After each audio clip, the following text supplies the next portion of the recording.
Привет всем! Сегодня хочу вам показать вот эту классную свечку, но прежде чем я ее покажу, я хочу подметить то, что я в принципе не любитель свечей, но недавно, может полгода назад, купили вот эти две свечи, и в итоге что? Эту особо не использовали, буквально один раз использовали, а вот эту чаще. Запахи разные, и третья свечка, она имеет не только другой аромат, но у нее совсем другое все.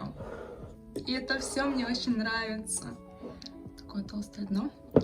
Самое главное, наверное, изюминка в этой свечке, то, что находится внутри, а не то, что она закрывается деревяшкой. Потому что эти две, они ничем не закрываются и всегда пахнут. Поэтому их лучше держать в разных помещениях. А вот это просто кайф. Очень хорошая крышка, и воздух не проникает, и аромат тоже никуда не уходит. И вуаля! Вот такой интересный фитилек. Не просто фитилек, а фитилище. Так что сейчас будем ее зажигать. Вот такие казацкие сырники у нас есть. Ну что, поехали.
Теперь с такой свечкой даже можно зефир делать на огне и кайфовать по вечерам.